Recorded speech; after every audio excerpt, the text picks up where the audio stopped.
Hello and welcome to this special podcast episode. We're doing a crossover episode between the Connecting Africa podcast and Africa Tech Radio. Yeah. Because we're at the East Africa Com in Nairobi, Kenya.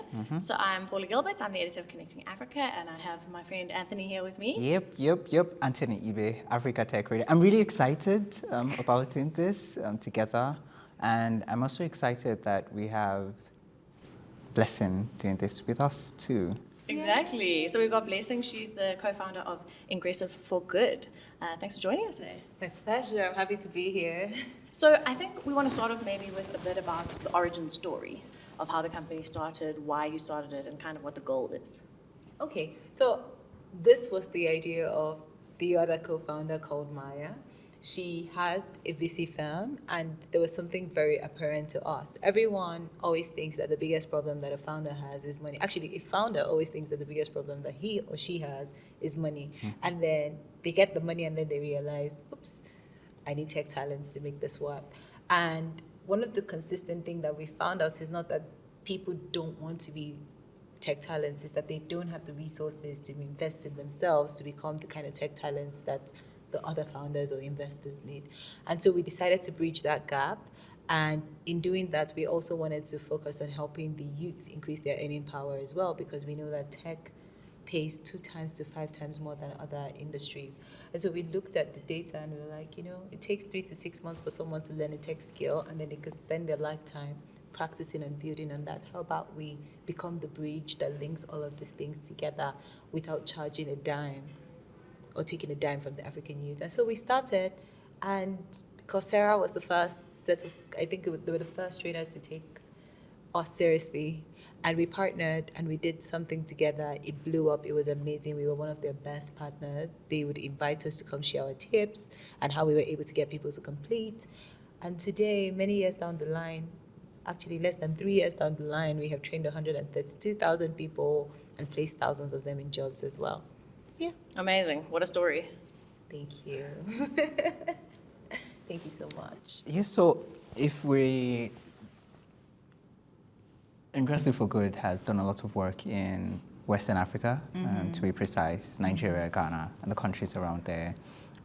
Looking at digital skills and the East African community or the East African region,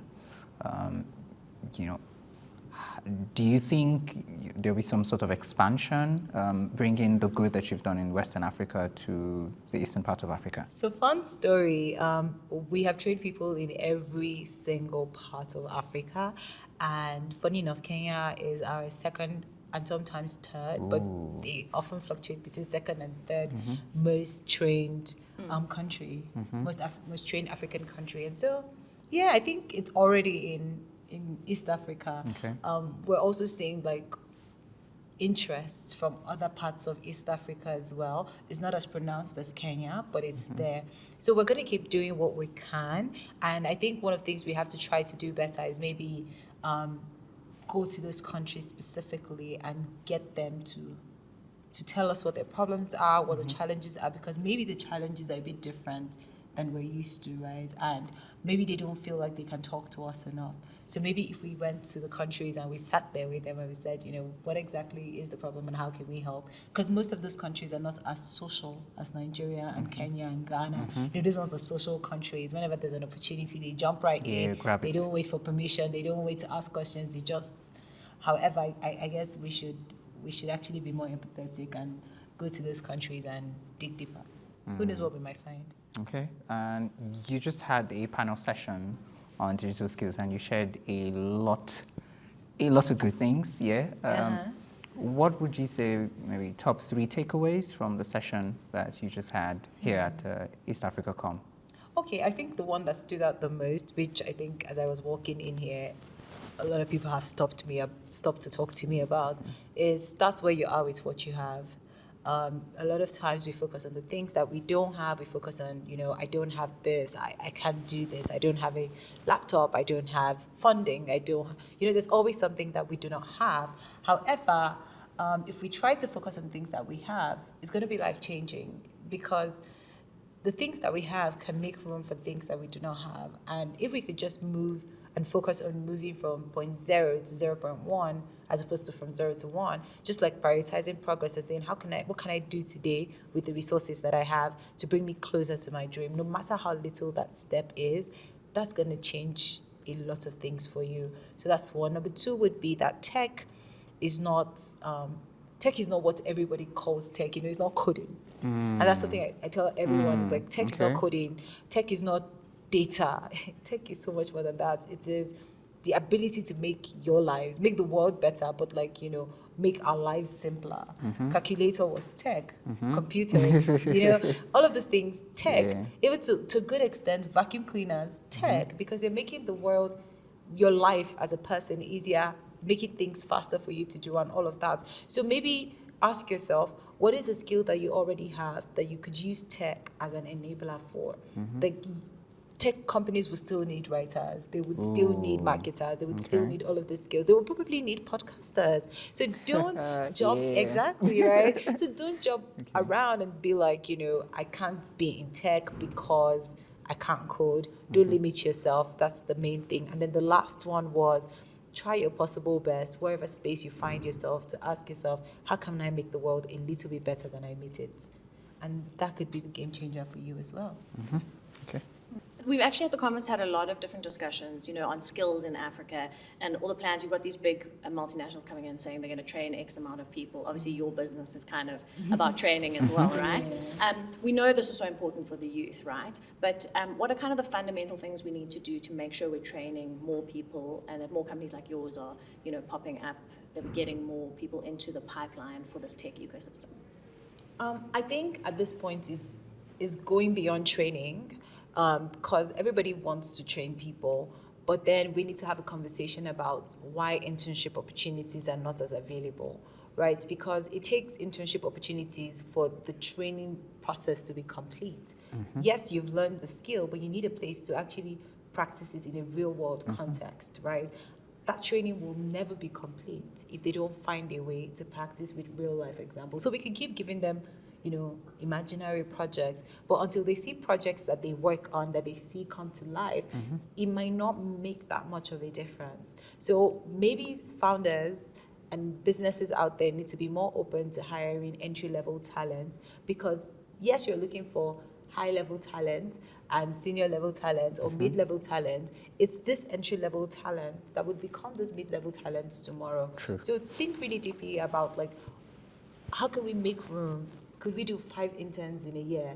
Could we bring people to understudy excellent people that we already have? So in case our excellent people leave, we have understudies, we have people who are ready to take on those roles, or to even, balance the ship while we find a replacement, things like that. I think that would be really helpful. I'm also really excited that a lot of global companies who are coming into the space, they are looking to partner with local companies, like companies that have grassroots experience, right? So on our side, we've partnered with lots of global companies. We've done, I think currently we have a partnership with Meta where we're training people with digital skills.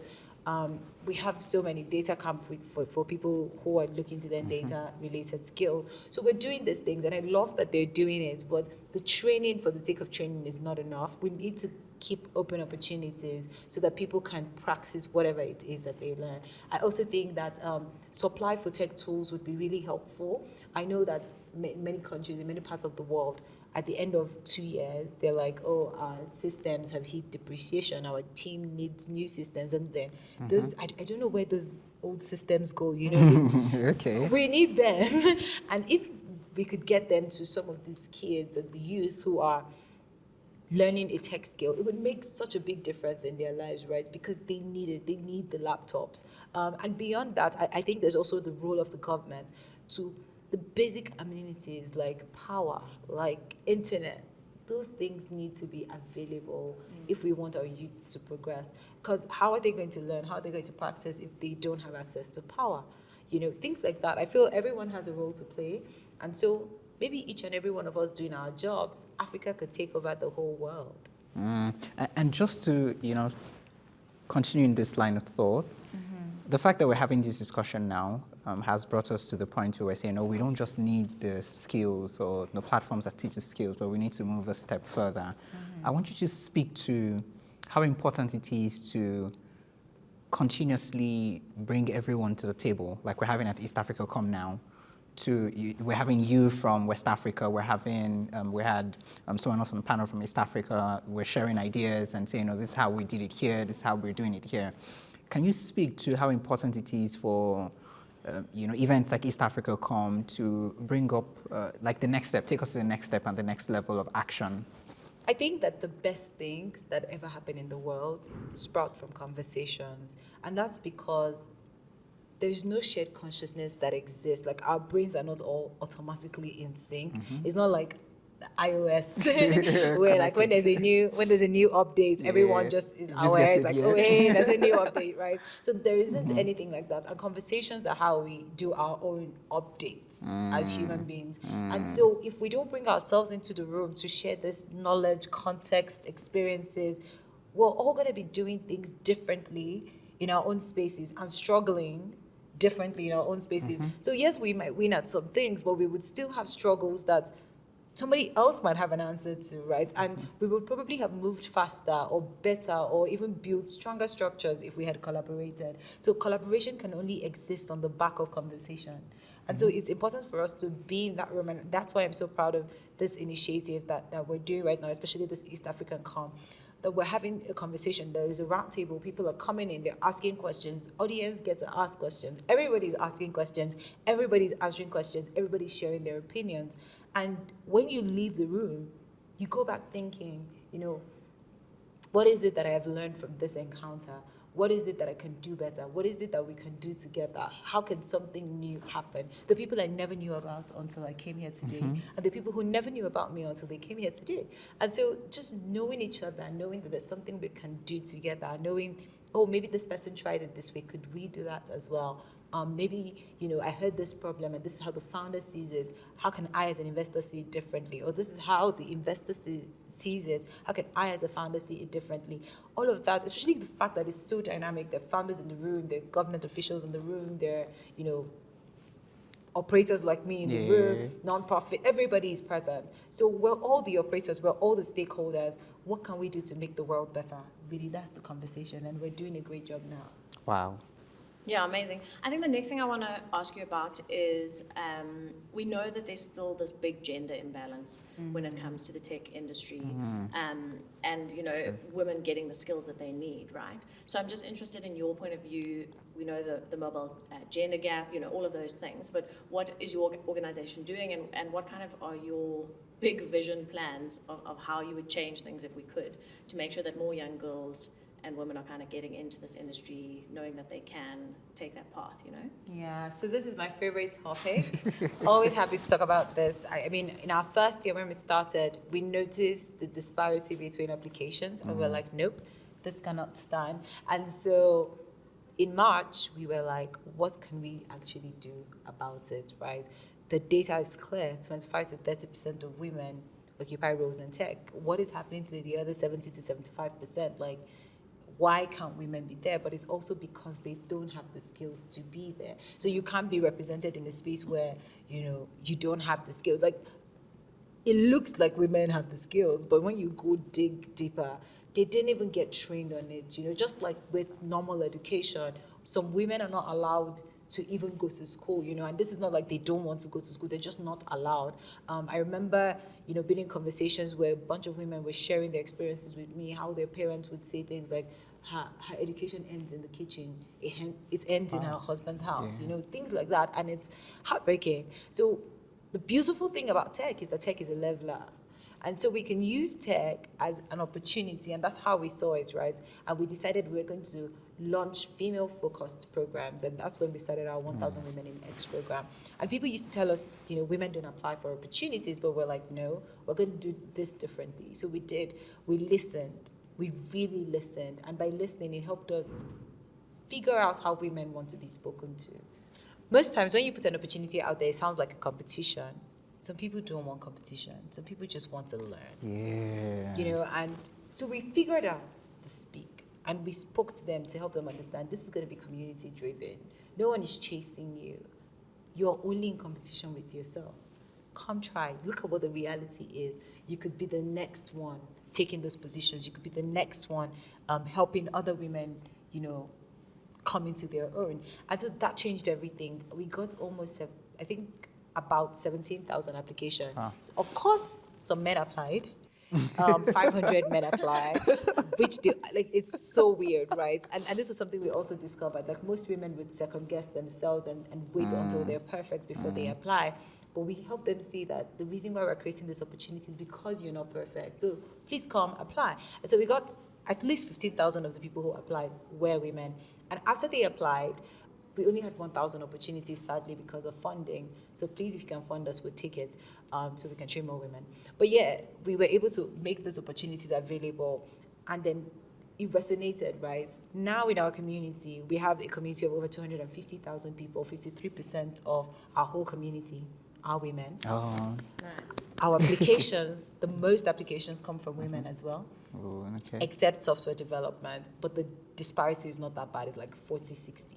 And then completers, the most completers are women. Ooh. And so we're like, and our women, they go to all these great companies, they work there, and people come back and they're like, we're so proud of the talents that you're building. So, and we bring more women as well so that they can see and experience. Whenever we do our female-led programs, we're like, let's bring women into the room. They need to see people who look like them and see how they're achieving things, hear the challenges that they're facing, and, ask questions that are bothering them. And that has really made a big difference. So I guess the message out there is you can't just wallow in the problem. You have to be the solution. Take every International Women's Month, even if you can't do all year, at least the International Women's Month. Ask yourself, is there one thing I can do to make another woman's life better? Don't do it for show. Don't just do the poses because it's cool. Don't just showcase all the, the hashtag, then showcase all the people, women on your team. No, don't just do that. Like, figure out what is something that I can do that is going to make a direct impact in one woman's life.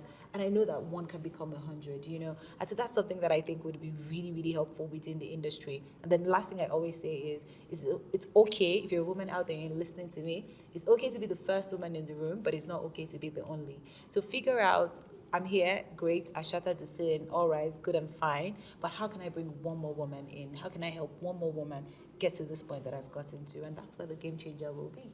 Beautiful. I love that, yeah.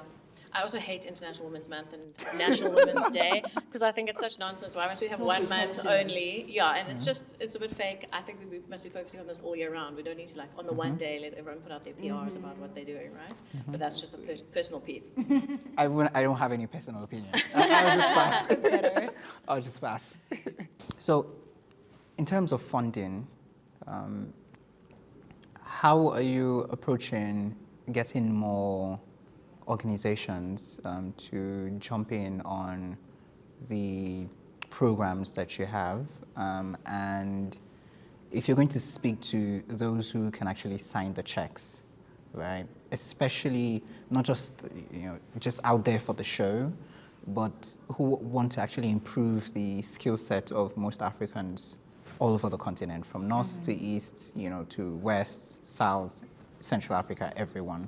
How would you, communicate that with them, and how would you, talk to them about the effect and the impact this will have, maybe indirectly for them as a business or as people who actually can sign the checks? Okay, I mean, I'll start by saying that I understand how the ecosystem is right now. Everything is tough, really, everywhere.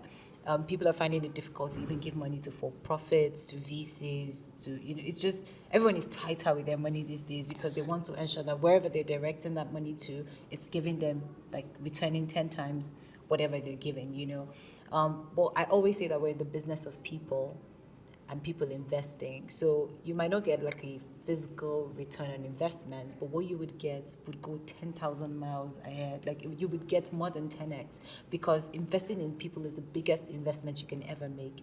One person can have a ripple effect on their families. We recently just launched a documentary. I should share that with you guys. And the documentary really focused on some beneficiaries, just 8 beneficiaries out of our thousands. And it was interesting to see the parents of some of those beneficiaries talk about how their own lives have changed just because their child started a career in tech. And that's not something you can buy. How the lives of their siblings have changed, how the lives of people around them and the mindset of people around them have changed because somebody around them started a career in tech. And so you might keep investing in startups and all of these organizations, but if there are no people to build those startups with them, you're just accelerating their path to failure. So my thought process is, if you want your startups to succeed, it means you want the ecosystem. Like, the ecosystem has to be thriving, it has to be alive for them to succeed in. And so take a chance, invest in our nonprofit. Of course, it's not an investment, it's a donation. We're going to invest it in the people. We'll put it in the people, and you'll see the return on investment. The stories, both quantitative and qualitative transformations, are mind-blowing. There's a girl who used to make soap, and then now she's a software developer with a remote job. There's a girl who was a farmer. She was farming, couldn't find a job, had to farm, hectic work. And now, today, she's a designer in a tech organization, and her whole family is feeling the impact. There's also, like, we have so many stories. There's a guy who was a painter, couldn't get into school, was a painter, had to paint. It started affecting his health, and he didn't know what to do about it. He could not find the art button on a computer. And today, he's a software developer. He's built a website. He's working with, I think there was a guy who used to work at Flutterwave, who is currently his mentor. There are people out there looking to hire him. It's such an interesting journey, right? So this is not, I'm not making these stories up, because this is not something that money can buy. So take a chance, invest. Yes, you will get your tax write-offs, of course, but that shouldn't be your reason. And the stories would be worth it. And then, many years down the line, you'll be able to look back and see how this little act of kindness changed the whole ecosystem. Thank you. Amazing, yeah. I know we're a bit short on time, so just maybe one last question. Just what would be your advice? What are your tips and tricks for the youth, getting into these kind of industries? What should they be focusing on if they're looking to upskill themselves? I think the hardest thing is to start. So just start. Prioritize progress over perfection. I say this all the time, and I cannot overemphasize it, because it's so easy to try to write the perfect code. It's so easy to want to focus on trying to write the perfect code, trying to do the perfect design, trying to make it perfect, spotless clean when you're just starting. But that's not the focus. The focus is the little incremental changes that are happening. We put too much burden on a day. We think we can achieve so much in one day. Yeah. And we don't look back and think about, what's the power in a year? What's the power in 5 years? What's the power in 10 years? If you spend 30 minutes every single day learning just one skill, in 1 year, you would be shocked at your growth. Everybody who's an expert was once, a learner. They were people who were amateurs, didn't know, nobody was born out of their mom's tummy, a software developer, no one, right? So everybody learned, everybody went through a process. Don't be scared to go through that process. Don't be scared to ask for help. There's always going to be something you don't know, but don't let that deter you. Ask. You would forever be stuck in ignorance if you don't ask questions to lift you out of that ignorance. And the more you do, the more you practice, the newer questions you're going to have. So learning doesn't stop at whatever you learned on the course or whatever. It goes beyond that. It's really, really deep, to be honest. And so I would say practice, start, and remember to start where you are with what you have. Prioritize progress over perfection. Ask for help. And if you're the person who can't push on your own, find an accountability partner, find a community, latch onto that community, ask for help. But don't only ask for help, be the person who adds value as well. Add value to the community. If there's something you can add to someone else, add. And finally, don't just do the work, show the work. Showing the work is as important as doing the work. Please, learn something, come back, share it. There's someone who doesn't know as much as you do. You underestimate what you know, you're overestimating what other people know. People don't know as much as you give them credit for. Just come out, show up, do the work, and then show your work. Ooh, nice one. Amazing. Nice Love one. it all. Thanks so much. It's been so great chatting. We really appreciate you taking Thank the you for time. having me. Thanks for doing our first collab. Yes, thank you very much. So, okay, I'm going to put this on put it somewhere to say. Our first collab, actually, Blessing Abeng. Thank you very much. Thanks, man. Yeah. Thank you.